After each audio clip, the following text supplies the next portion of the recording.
Hello again. This is AT.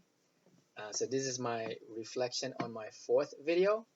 The prior one was the same project. So I worked with my co-teacher and TA on a PBL project with my students. So the third video was on their presentation, and this video is on their final project. So within this project, there was a lot of moving parts. We had to work collaboratively with a co-teacher as well as a TA. We had to plan before class, after class, several days before the project. So there's a lot of coordination and a lot of collaboration among our team. And also within the project itself, students had many different parts they need to contribute. One is their poster project that includes their school schedule. The second one is their script, the speaking script. And then, of course, there's arts and craft where they need to color, cut, and paste.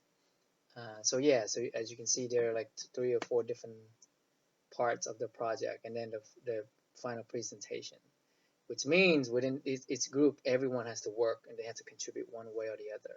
That was deliberate on my part. I wanted everyone to work, and I broke it down into smaller pieces like that, so that I didn't want a bright student or a team leader to take over the whole group, and then the other weaker ones just sit around and do nothing. Of course, this comes with a lot of experience working with PBL. So there were a lot of intangibles that I noticed working in PBL. Is one, there are other aspects that it's not quantitatively measured in a numerical way in regular classroom. So a few example includes creativity. You cannot grade that. Collaboration, teamwork, communication, leadership, and organization.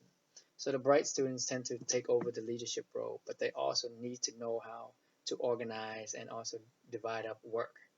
So sometimes you have lots of really bright students working together, but it may not work out because the chemistry isn't there. Maybe the ego is too much, and also you have too many students who want to lead and nobody wants to follow. A lot of arguments, a lot of discussion. Whereas on the other hand, you have like maybe average, mediocre students uh, for the group, but they mesh really well with one another. Great chemistry, and it also comes down to the topic. So, for example, if the group decides to work on like football, for example, and all three students love football, then it may work out. Secondly, is the grading aspect. So the literacy skill here, I focus on creativity. Um, so the topic sometimes may be as important as the material in class, so that um, one is measure not just in this case English language, but also other aspects as well, um, such as their artistic skill, their communication skill, their leadership, organization skill, communication skill, and teamwork. So it's not necessarily the intelligent IQ or aptitude, but it's various other aspects as well. And I think in real life situation, it's like that. College campuses is starting to implement more group work, and out in real life work, out in the world working conditions, we see a lot more of this, where a lot of intangibles are being measured as opposed to just intellectual aptitude or IQ. And then finally, what I love most about PBL is that every semester or every project that I've seen in the past, and of course, to gauge a student's progress, you need a time frame, say 3 to 4 months, and then you know what skill set the student brings. But what's great about PBL is that it brings out a lot of these skill set that you normally don't see. For example, two of my students who are not doing well in this class, so they don't have necessarily the language English aptitude, but they're very artistic. I readily saw them in the group and they draw up a picture of the schedule, and it's just amazing. I mean, I can't even draw that well at their age, and these are what, 7 to 9 year old. So yeah, so they have the arts IQ, just not the language aptitude or IQ. So I can't So in a situation like this, I have to pass them. I mean, no matter how bad they do in horribly they do in English, I have to pass them for a project like this.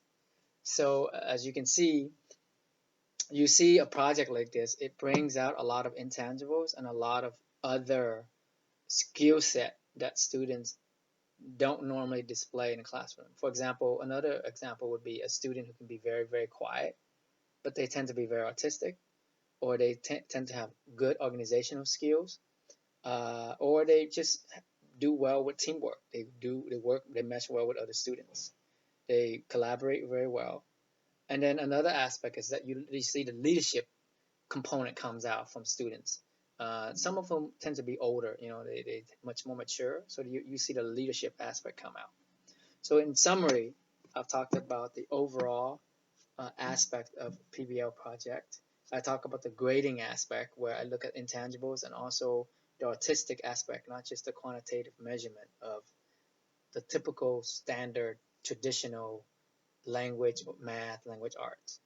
And also you see the worst students in a classroom, the several aspects that shine within them come out. Thank you very much.